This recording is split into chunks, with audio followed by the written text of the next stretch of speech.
Stone Rider here. I'm glad you're here. Today I'm going to share with you my rather small collection of amethyst. It's small, but it's very coveted. I like it. Now, amethyst has been around for quite some time. We know this because we can date it back to 25,000 BC. It can be traced back to that time via crypts and tombs. Royalty used to use it, and based on other artifacts that go back that far, amethyst has been found with those artifacts, and so that's how we know it just goes that far back. It can range anywhere in color, from a very pastel pink to a very deep, rich, dark royal purple. Yeah, that's where we get the association of royal purple. Kings and queens have incorporated amethyst into their crowns and scepters for thousands of years. And it was very coveted by the royalty, hence the association of the words royal and purple to infer, to go with royalty, and that's how we make that connection. This is an example of a geode.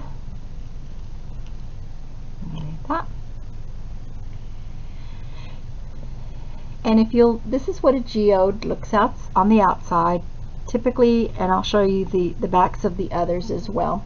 But typically, geodes are not very attractive on the outside. It's only when you break them in half or slice them some way that you get an insight into what's going on inside. Now, amethyst is part of the quartz family and gets its properties primarily from iron and aluminum. You'll look inside this geode, and it's pretty pastel in color, but you will see some variation in hues in there if you look really closely.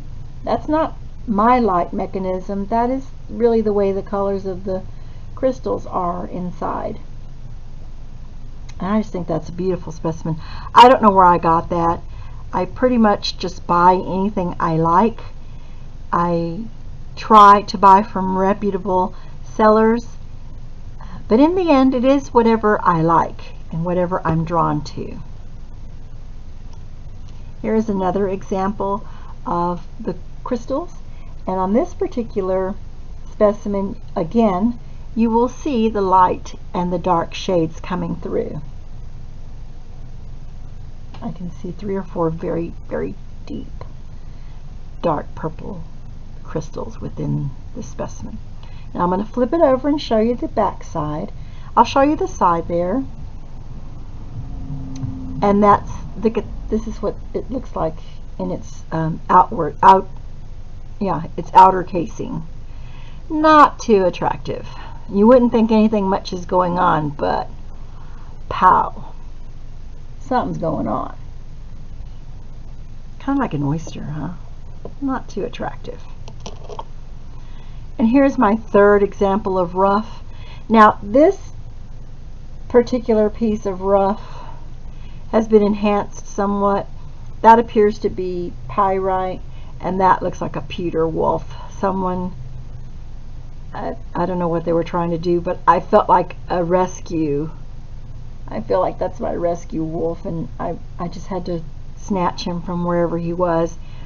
And I've placed this specimen with my others so it can feel at home. But I think it's a lovely example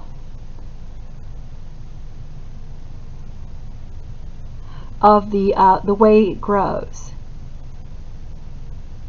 Now, I'm not a scientist. I'm not a gemologist. I think I failed to say that at the beginning of my visit with you. I just do this for fun, and I buy what I like. Hopefully you do too, and hopefully we have that in common. Here's an example of a piece of jewelry that was made from amethyst. But what I really want to demonstrate here is that even within the stones, let's see if I can, this one is ultra clear purple. You may not be able to see that, but it is just see-through clear. And even amongst this necklace, you will see some opaqueness and various levels of opaqueness and inclusions, which is I love about stones, because no two stones are alike. They're just like people. They're all different, like us, and none of them is perfect like us. But we're all beautiful in our own way, which is just what I love about stones. Here is a small bracelet that was made, and it too encompassed some chips or very, very small specimens of amethyst. And I will see brighter ones and more opaque with more of the white quartz running through parts of it. Going with the jewelry theme, this is a rather long, this is just a strand of about 40 inches of nothing but beads. And it is beautiful, and it's very, very purple.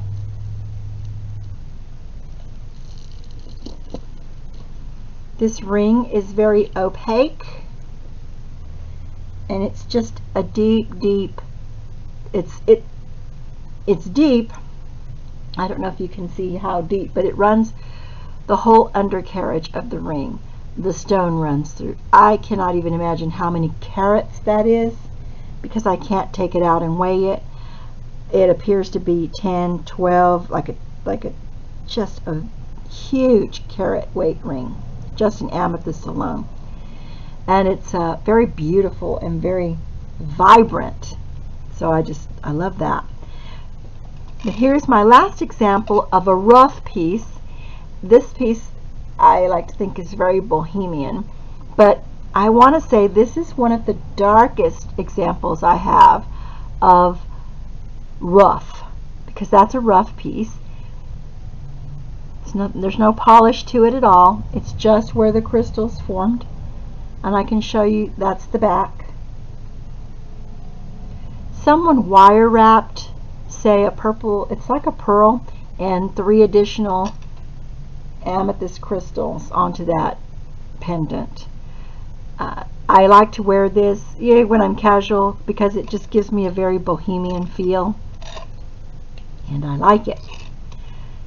This is a rough piece, and the only reason I'm showing it to you is because that piece in the center is an amethyst. It's not quite a deep, deep purple, but it's also got a pinkish hue to it. This is a very bohemian piece as well. It incorporates a clear crystal pearl, some turquoise. There's copper in this thing, and there's silver and gold, and all tested. And it was a crazy buy that I made from another YouTuber, Makeup Zombie. And I love this piece. I guess I'm bohemian in nature. Now, people are attracted to stones for different reasons, but the amethyst itself is reported in the metaphysical property community. Those people who meditate with amethyst will tell you that. Now, I don't meditate with it, and I don't seek stones out for the metaphysical properties, but I think they're very interesting to know, because I find myself attracted to some stones more than others. Amethyst, not so much. I think it's beautiful and I admire it, but I'm not. My collection is not vast. I want to have a nice full spectrum collection of gemstones across the board, but amethyst, I have to say, my acquisitions have been only within the last couple of years that I've noticed I just don't have amethyst, and so I made a concerted effort to collect, and these were put together, I would say, within the last 2-3 years. But in the metaphysical world, people meditate with amethyst, and they report when meditating with the amethyst that they call upon their angelic guides. I can't speak to that because I've never done it. Amethyst, it's a Greek, I believe it's a Greek word, and it comes from, or I guess it translates into preventing intoxication, maybe. I know that it's got to do with breaking bad habits. So say a person is prone to overindulging, maybe in the drinking world, I don't know, maybe even eating. I've been said to do that. Maybe for a person who's trying to quit smoking, amethyst could be that stone that could assist. Again, I'm not a physician, I'm not a metaphysical person, I'm not a gemologist. I do tend to read about things, and I get curious, especially curious about stones, when I get attracted to stones. What I did encounter was amethyst is pretty much a roundabout good stone for when you're trying to bring about balance and your focus is well-being. I never thought of all that. I hope you've enjoyed my collection. I hope that you'll come back. My channel, this Stone Rider, is dedicated to entertainment, maybe some teaching, and mostly just an expression of what is going on, what I might be working on. I do repurposing of stones and jewelry, and I think it's just interesting, and I love being a part of this community. So I hope you'll come back, and I hope you'll be entertained and maybe even learn a little from visiting. Stone Rider out.